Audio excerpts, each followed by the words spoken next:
ફરીવાર એક હા, પૂછપરછ મારી છે કે મારે જે નિવેદનો દેવાના હતા, જે બાકી રહેલા મારા જે પ્રૂફ એને દેવાના હતા એસઆઈટી માં, કે જે તપાસમાં કામ લાગે એવા મેં એ લોકોને એસઆઈટી ને પ્રૂફ રજૂ કર્યા છે, લેખિત કર્યું છે. જે કઈ મારે દેવાના હતા એ બધું આપ્યું છે. હુમલા પાછળ જયરાજ જ છે ખુલીન. આ તો એસઆઈટી રચાણી છે, સામાન્ય કોન્સ્ટેબલ ને પણ ખબર પડે છે કે આ જયરાજ જ છે આમાં.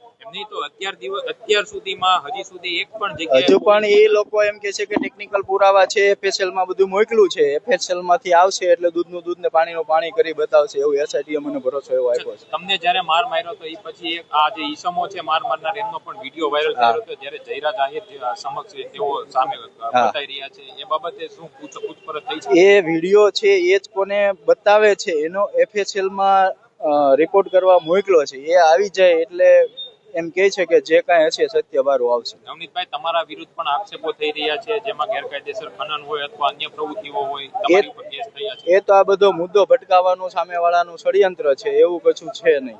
જો તમારા કોળી સમાજમાંથી 15 ધારાસભ્ય અને 3 કેન્દ્રીય મંત્રીએ તમને લઈને રજૂઆત કરી છે મુખ્યમંત્રીને, પણ હજી સુધી તમે જે કહી રહ્યા છો એ દિશામાં તો એક પણ પુરાવા જયરાજ આહિર વિરુદ્ધ છે નહીં.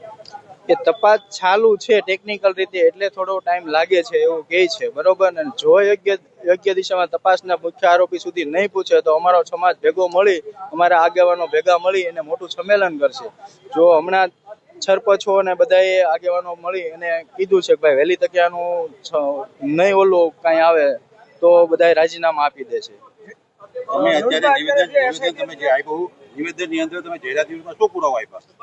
એ તો હું જાહેર ન કરી શકું, જેથી કરીને, કારણ કે જે આગળ તપાસ કરવામાં થોડીક ઓલી થાય એટલા માટે નથી જાહેર કરી શકું.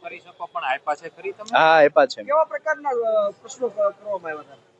પ્રશ્નો તો એ મેં જ બધું કીધું છે, મારા કહેવા મુજબ બધું લખાણું છે, જે કઈ પ્રૂફ દેવાના હતા મેં ત્યાં આપ્યા છે. તમને વિશ્વાસ છે તમારો જે માંગ છે પૂરી થશે? આ જે મેં લખાવ્યું છે અને જે મેં કીધું છે એ પ્રમાણે તપાસ થાય તો મુખ્ય આરોપી સુધી પહોંચવામાં. મેં 15 પુરાવા આપ્યા છે. અત્યાર સુધીમાં એસઆઈટી ક્યારે તમને અહીંયા બોલાવ્યા હતા અથવા તો તમારી પાસે આવી હતી ખરી? ના, આ પહેલી વખત જ મને બોલાવવામાં આવ્યો છે.